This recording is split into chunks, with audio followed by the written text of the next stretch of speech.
All right, we are live. Enda is here with me in studio. Simon Cox is with us as well. And there's only one place that we can start this morning, gentlemen.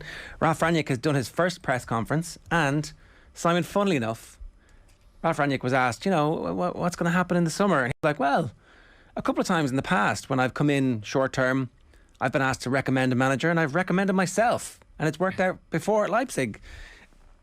I for one, am actually genuinely surprised. I thought he was like, no, I'm going to fade into the background. I'm going to be the guiding hand, the puppeteer. He's like, yeah, maybe I will take this job. Are you surprised at all? Well, I guess it would depend on how well he does, though. I mean, if he has a terrible 6.5 months, then I can't imagine anybody really wants him to have the job. So we'll have to wait and see on that. But yeah, he's got a tough job ahead of him, so we'll just see how he does. He's backing himself anyway. That's fair to say that if there is a number one fan in the Ralf Rangnick fan club, it is Ralf Rangnick. And fair play to him, because that's what you need in football management, right? Absolutely. He believes in himself. He believes what he brings to a team and how he can produce results and make a team and make a club better. So if there's anyone, I guess it's him, and if it's not him, he gets to choose who the next one is. Yeah, so it'll be a puppet master for him. Enda, you were not surprised by this. You thought, actually, this makes a lot of sense. Yeah, shock and awe that a manager would want the biggest job in world football with an unlimited budget. I mean, it was clear and obvious. Like, it seems to me that either United have had this master plan all along and they've just kept it quiet from everybody for the last year, or they happen to stumble upon a very happy accident in interviewing Ralf Rangnick, being surprised how good he was, and then suddenly, oh, Ralf, if you want to take this job after 6 months, I mean, that's up to you. We'll leave that up to you.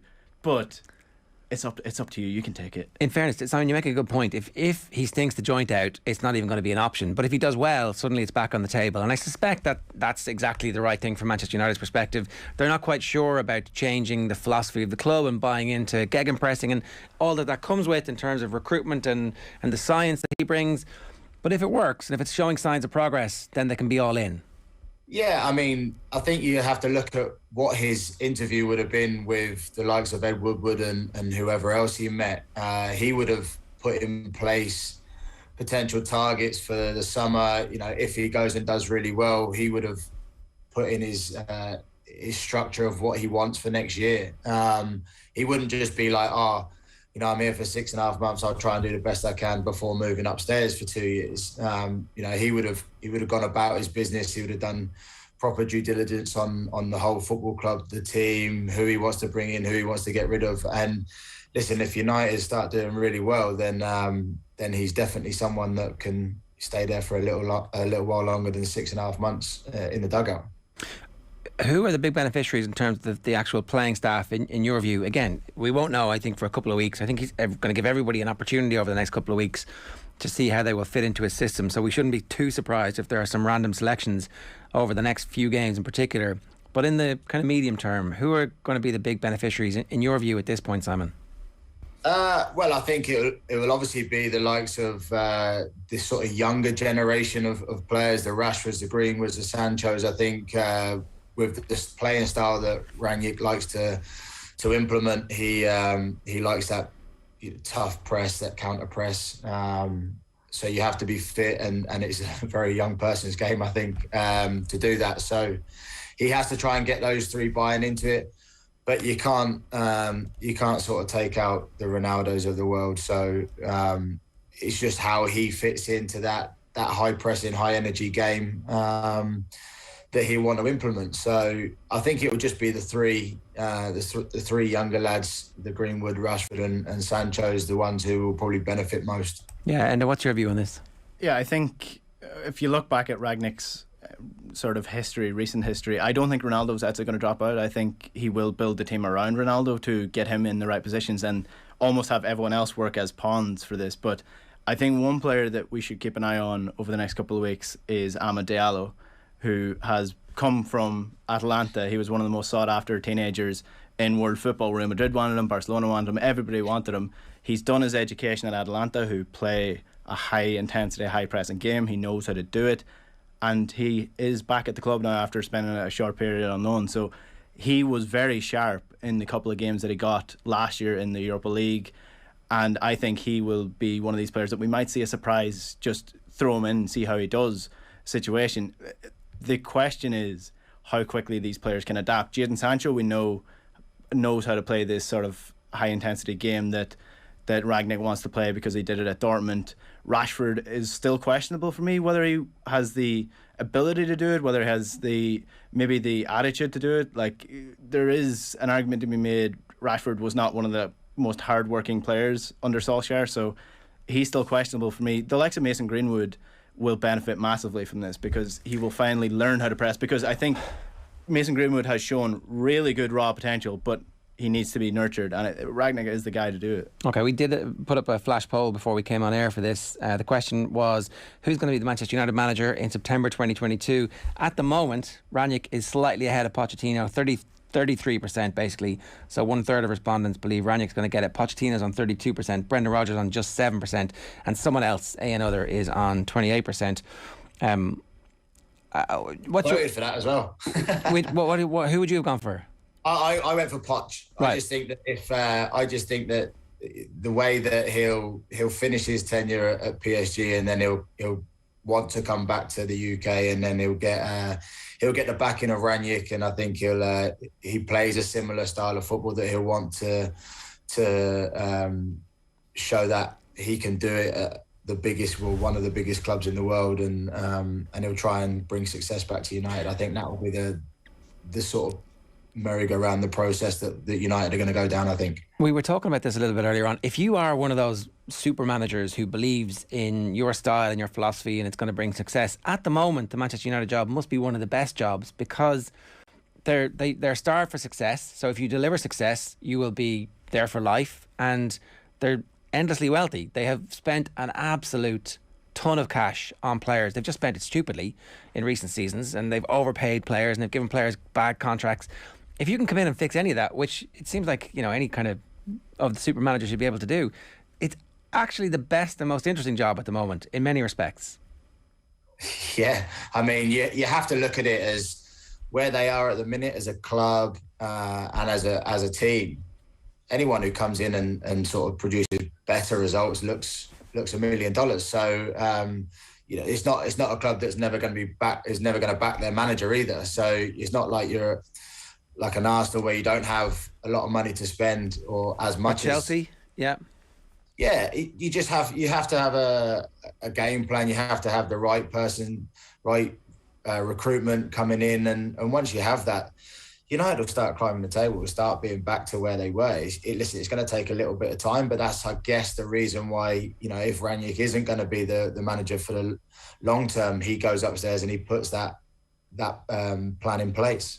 Here's my wild prediction. I think Fred is going to have a big role to play. I think that in the last couple of weeks, Carrick has moved Fred a little bit forward. They've taken a little bit of the defence responsibilities off him, and as a result, he started to be a kind of key trigger for the press. And I thought he played okay in the last couple of games. He's been responsible for good stuff, as opposed to highlight reel of Fred. It's some kind of catastrophic error that has led to a goal. Here's the thing about Fred. Fred, not bad, is my hot take. If you don't expect him to control the game, which he has been asked to do, he's actually a pretty good player. If you use him as a breaker-upper and just get the ball, pass it to someone who is better than you, then Fred is actually a pretty alright player. I think although there was a stage last night where Martinelli ran straight through the United defence, and I heard on a different podcast that the United tactical director, whoever it is, conducts the tactics, is in the ear of Mike Carrick, or the bench, said that Fred should have taken him out. That was his analysis of the situation, which is true. Fred does and is not cynical at the right times. He's bad at tackling at the wrong times, but he's not cynical at the right times. That's one of the issues with him. All right. Well, again, it's going to be very interesting to see who makes the cut and who doesn't. Bruno played well last night, so maybe he's back in the good books because the new manager's come along and he's going to have that, I better prove myself to these guys.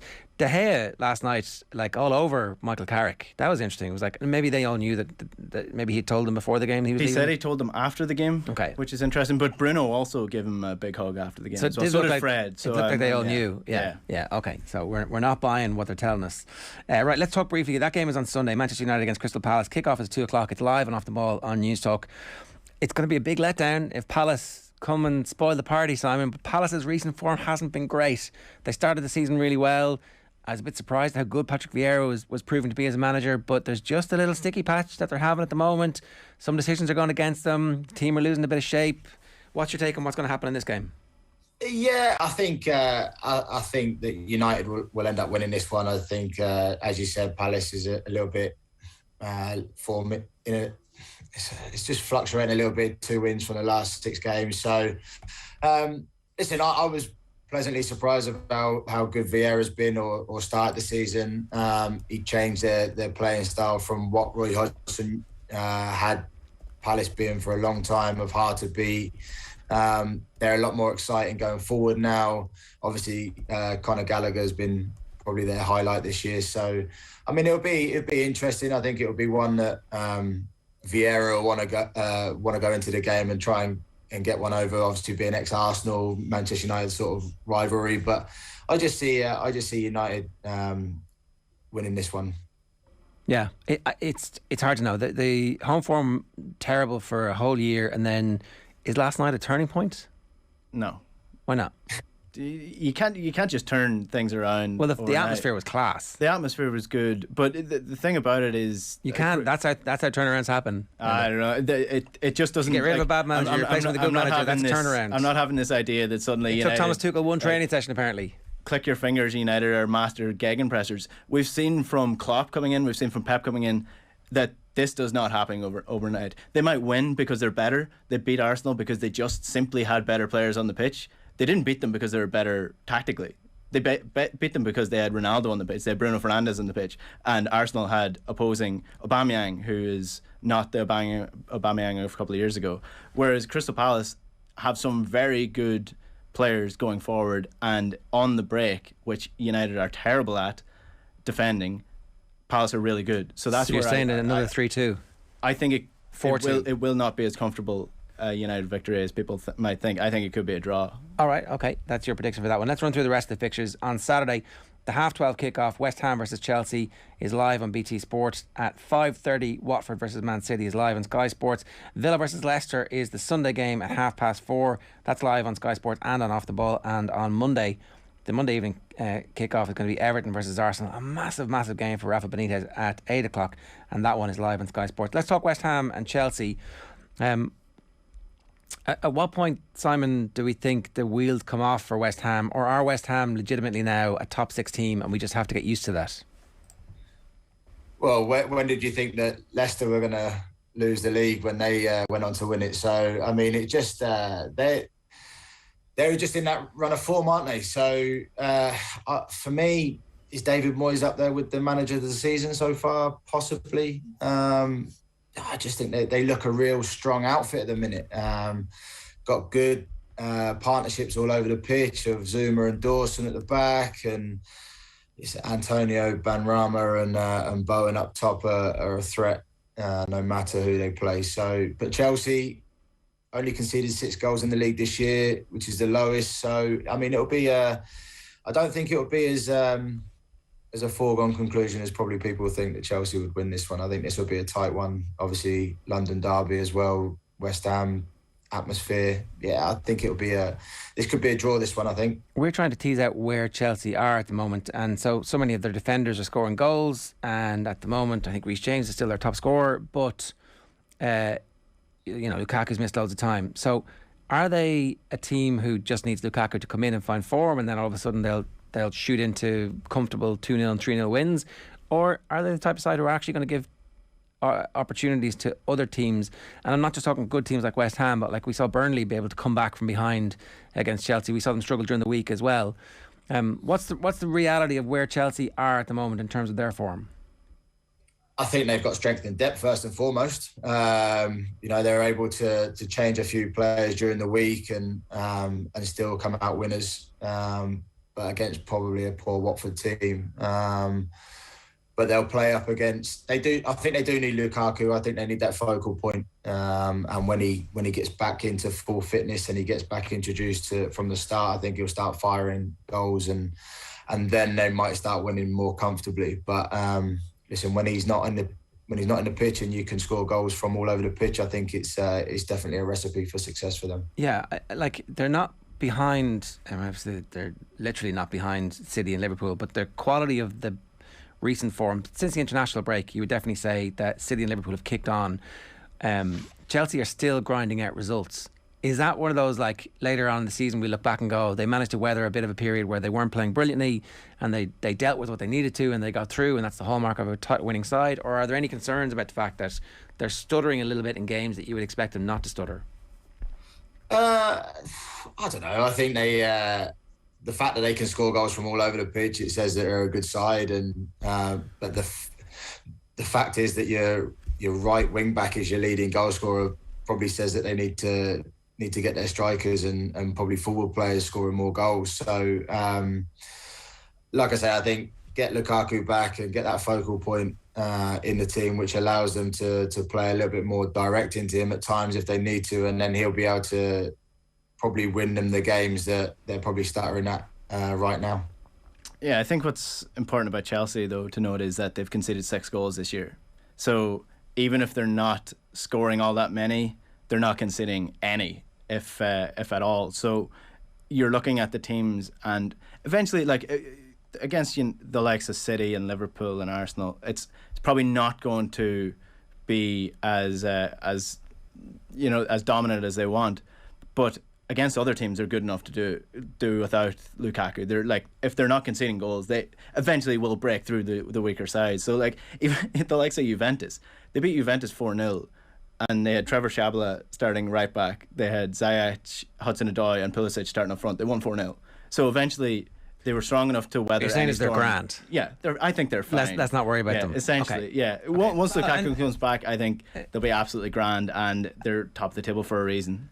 I think it's a big test for West Ham at the moment. Obviously, they conceded in the 94th minute to an overhead bicycle kick against Brighton at the weekend, and that was a big letdown for them because that was just a little bit of daylight between them and Arsenal and even Spurs, who obviously won last night, and Manchester United, who won last night as well. It was just kind of keeping everybody at arm's length, and so that race for fourth is going to be really fascinating as the season progresses. So games like this against the very best team in the league at the moment, if you can get a point, that's a massive victory for them. Yeah, well, like 1-1 for United was a big result, and like Chelsea were all over them for that game. So it's really like a lot of title challenges you'll see is just not losing these games. So I mean, if you can get through this period in December, which is always the hardest part, then I think Chelsea even a top 4 challenge. I mean, for West Ham's perspective. Okay, so Man City against Watford. Watford have been really good to watch since Ranieri arrived. Maybe they were before. Maybe I just wasn't paying enough attention, Simon. But he's turned them into a team who are very capable of scoring goals, and they look a little bit more solid at the back than they were earlier on. And it feels like they're a team who should be able to kick on and get to safety. But they're just in a run of very difficult fixtures at the moment. They obviously had Chelsea midweek, and they've got Man City, who were sensational against Villa in periods. So I don't expect Watford to do anything in this game, but I mean, they're such a wild team, it's hard to know.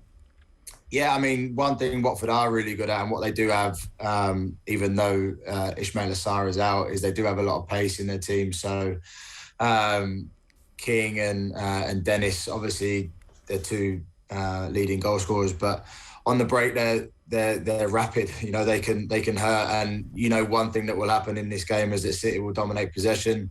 And one thing that Watford are good at is on the break. So it could be a case of being hard to beat. And normally, predominantly with Italian managers, they're pretty good defensively. So, you know, I can see this being Watford having 26% possession and then hitting on the counter-attack and nicking one like they did against Chelsea with Dennis. So, I mean, they have been pretty good going forward. 19 goals scored, but it's just 26 goals conceded. So that's the one thing that they have to shore up, and hopefully they can, they can start climbing the table. I think they'll be fine. I don't see them really being down there at the end. I just think that if they can tighten up that defence, they'll be fine. I watched a good bit of the City Villa game, almost all of it. I managed to miss the Bernardo Silva goal live, stupidly flicking over to watch the bloody Merseyside derby. But anyway, they're amazing at the moment. They're like, the chances that they create, it's just that Gabriel Jesus is a tiny step below world class when it comes to being an out and out number 9 or a finisher. And you do feel if they get Haaland then they're going to be unstoppable at a global level. But they don't have them at the moment. And so they have to manufacture chances and they have to score great goals. So that's my one concern about this City team, is that there's just a little kink in the matrix that prevents them from absolutely killing teams, even when they do have 70% possession and 14 chances and 10 shots on target.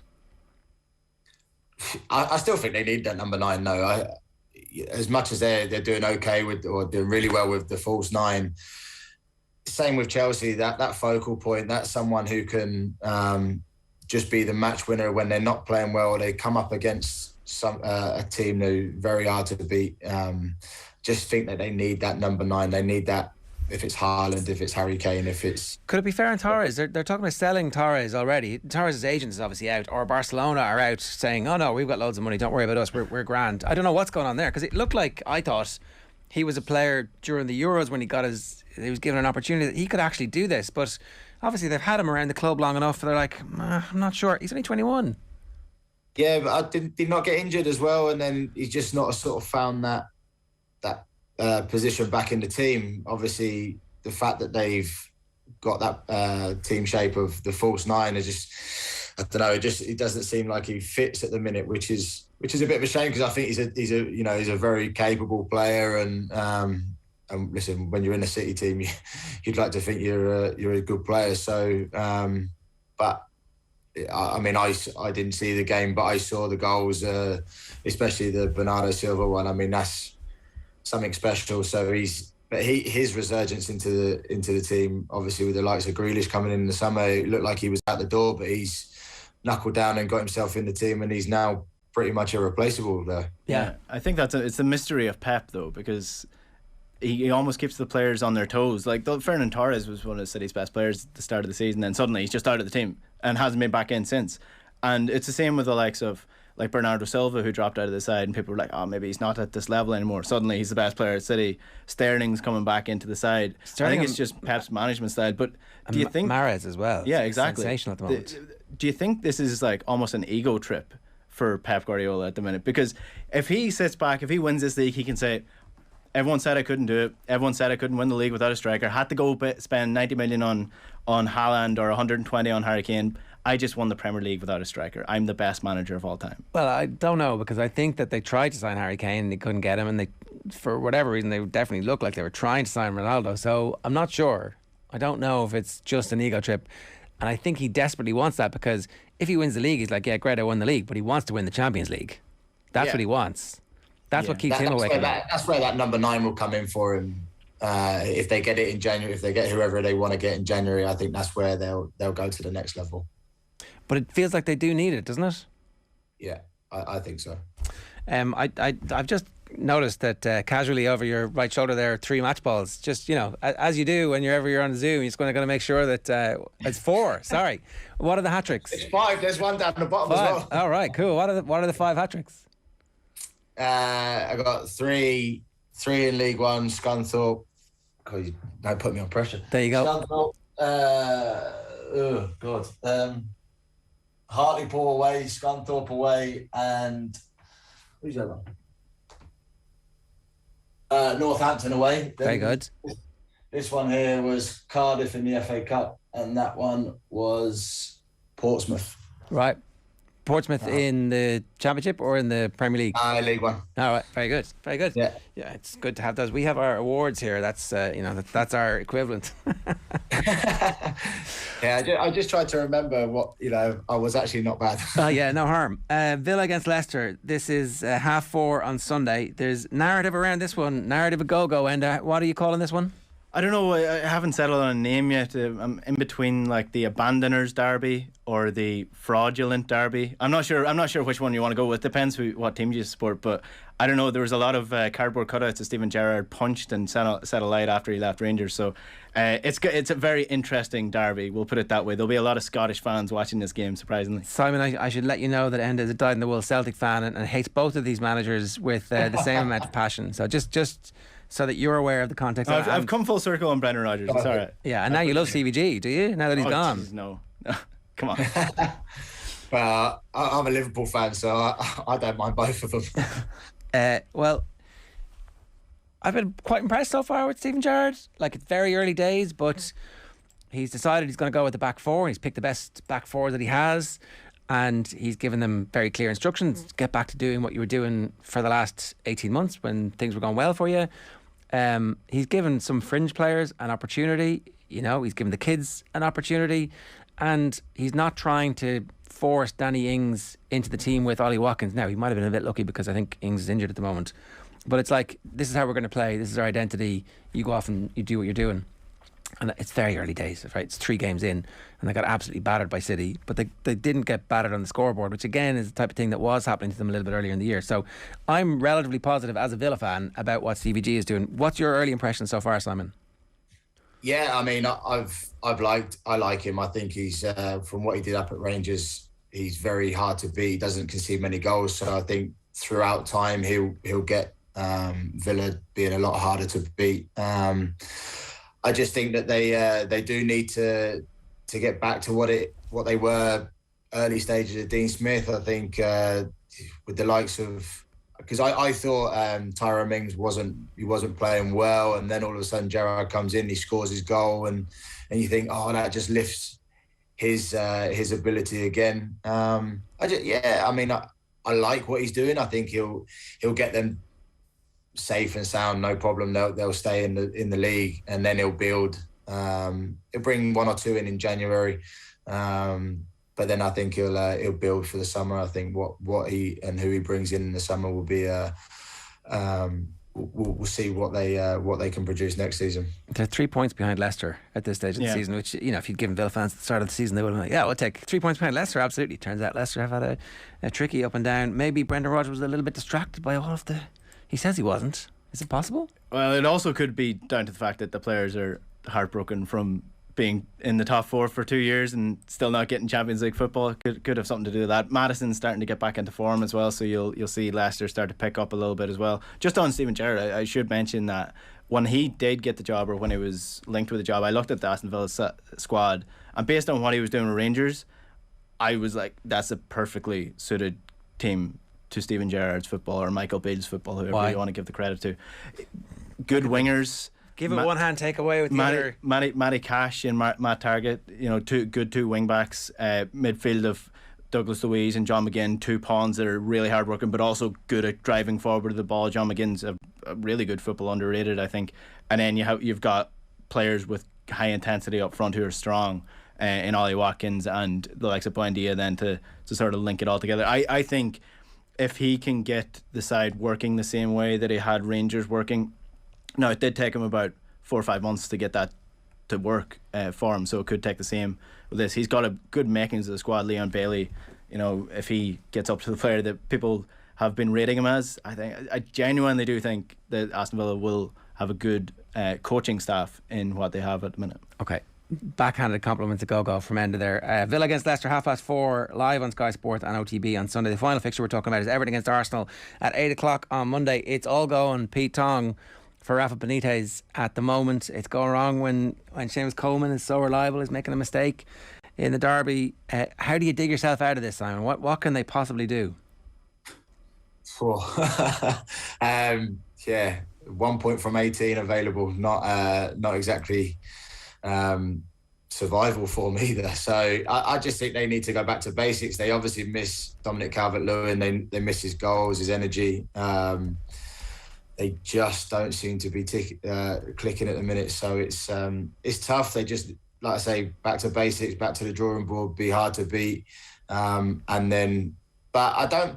It's one of those. It's do you change the manager and hope for that bounce in results, but then